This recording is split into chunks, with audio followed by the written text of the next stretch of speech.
Монастыри на Руси имели важное культурное, историческое и, конечно, духовное значение.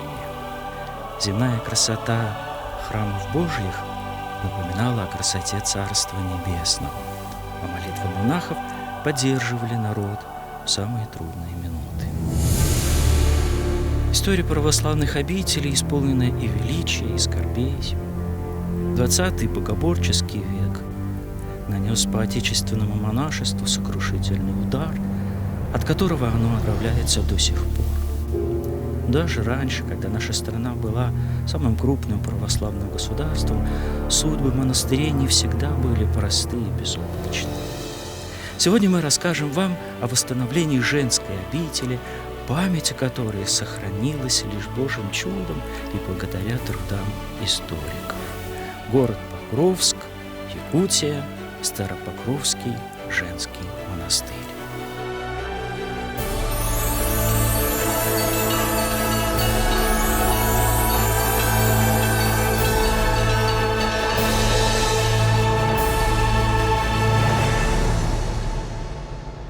Согласно историческим исследованиям, сама история города Покровска связана с монашеством. В 1682 году сюда прибыли первые монахи и жили в уединении, питаясь от своих трудов. Последующие годы не были идеально гладкими, периоды процветания сменялись упадком. Так, в 1724 году Покровская пустынь была приписана к Спасскому мужскому монастырю. По некоторым данным, тогда в приписной обители начали подвязаться первые монахини. Но уже в середине XVIII века пустынь была упразднена, на ее месте стал действовать Покровский приход. Попытки вновь создать здесь женский монастырь успехом не увенчались, и лишь в 1901 году в Покровске была основана Покровско-Нининская женская община, но и она просуществовала несколько лет. Монашеская жизнь возобновилась в 2015 году благодаря усилиям игумни Олимпиады Шуртиной. Но к этому результату вел долгий путь. Игумня Олимпиада приехала в Якутию в далеком 2007 году. Этому приезду предшествовали судьбоносные встречи с архимандритом Кириллом Павловым, духовником Троицы Сергиевой Лавры, а затем с преснопамятным епископом Зосимой Давыдовым. Матушка встретилась с будущим якутским архиереем на Святой Земле, где он нес послушание в течение нескольких лет. Он оказался тоже красноярец. Будучи живя в Москве, уже подвязаясь в Даниловом монастыре, он родился в Красноярске. И они какое-то время жили в Красноярске. Земляки. Мы ему помогали на Святой Земле, как духовник. Мне он напоминал батюшку Кирилла своей добротой, своей простотой, своей такой не назидательной, не навязчивой советами. А вот как бы они исходили, будем говорить, от тебя. Он просто их поддерживал.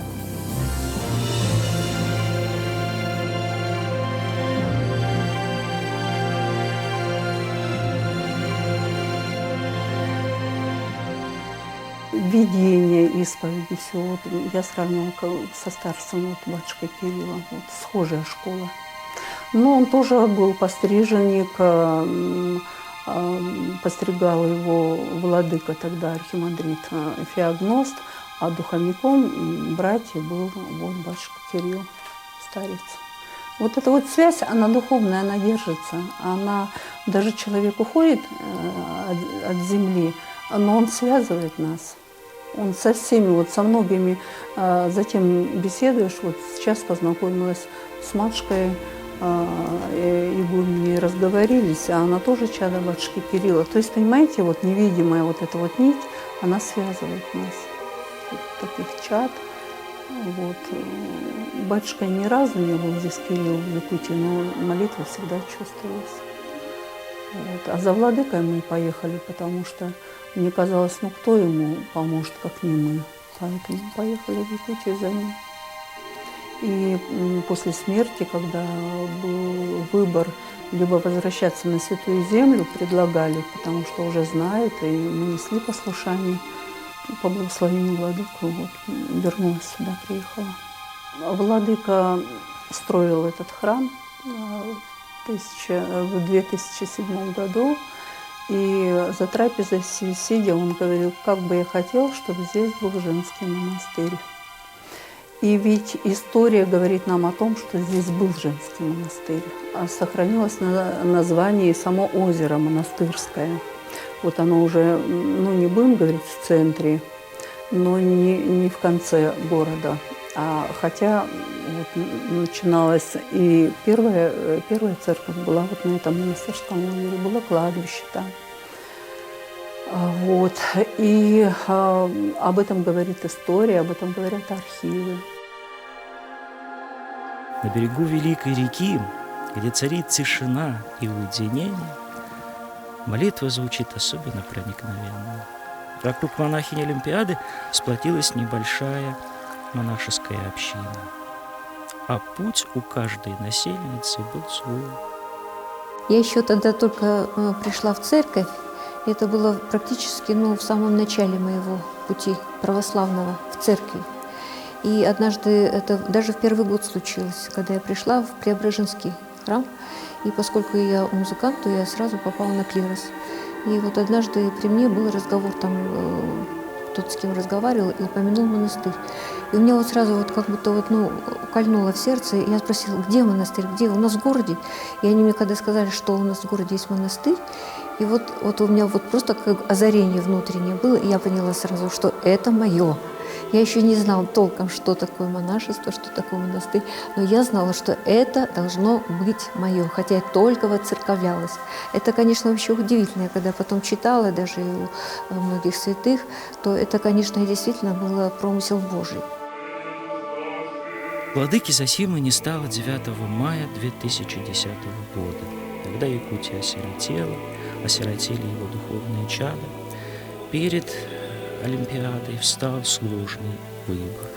Когда были на Святой Земле, у меня был вопрос либо на Святую, либо возвращаться туда, либо в Якутию. Вот как-то переживала что владыка здесь один находится. Владыка Роман уже приглашал сюда вести послушание. Вот. И владыка Зосима приснился и сказал, что нужно помочь якутской епархии. Таким образом, да, это настолько явственно было, что чтобы ослушаться вот этого я живого, его как бы никогда не это вот благословили, сделала все, тем более отошедшего в иной мир. Да. Таким образом я здесь оказалась. А 10 июня 2017 года состоялось освящение вновь открытой обители. Правящий архиерей совершил божественную литургию в Покровском храме и возвел монахиню Олимпиаду в сан игумени.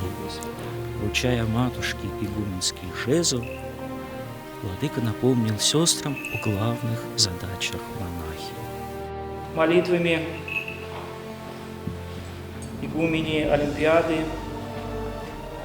ближайших ее сестер и будущих насельниц монастыря, милость и благословение Божие снова снизойдет на эту землю, и всякий, кто будет приходить сюда, получит и необходимое утешение, наставление, и самое главное, реальную и очень явную любовь Христову и заботу так, как будто бы этих приходящих, встречал сам Христос.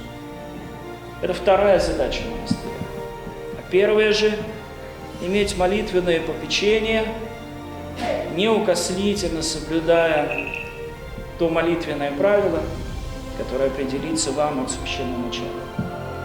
Молитва и любовная забота за входящих сюда. Я спокойно к этому относилась, потому что владыка Зосима, будучи еще иеромонахом, он говорил, что я буду игуменей. Он не говорил, что вот, матушка, ты будешь. Старопокровский монастырь пока немногочислен. Сама матушка и еще 3 сестры.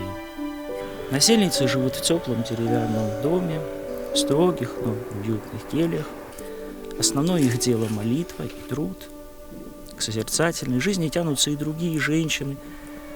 паломницы. Они приезжают помолиться, пропеть службу, помочь сестрам по хозяйству, помолчать один на один с Богом на берегу Лены. Для монаха, да, вот почему вот нам трудно, вот мне, например, да, потому что я всю жизнь вот прожила в миру, да еще и адвокатом, представьте себе, адвокаты вообще, они же амбициозные, да, непримиримые, особенно если касается вот профессиональной деятельности, да и вообще.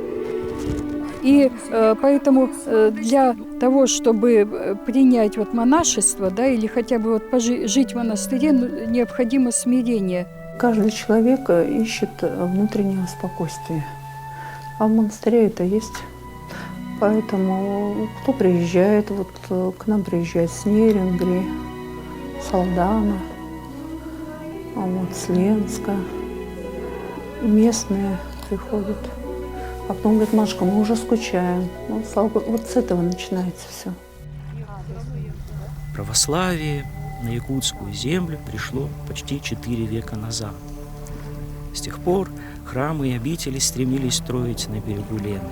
Они словно маяки озаряли верующим путь, а над водой плыл колокольный звон, слышный на десятки и сотни километров. А здесь зима хорошая, она сухая, солнца достаточно, снег чистый белый. Люди еще сохранились простые, вот как бы вот эта простота и душевность, что ли, она притягивает, еще чистые. И лето короткое, но оно жаркое. Я не знаю, как ты чувствуешь себя здесь. Ну, хорошо. Здесь молиться можно.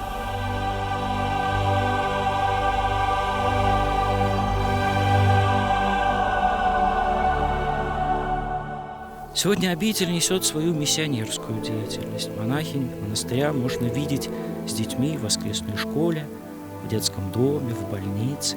Сестры, как и раньше, несут социальное служение. Но самое главное – это возрождение веры.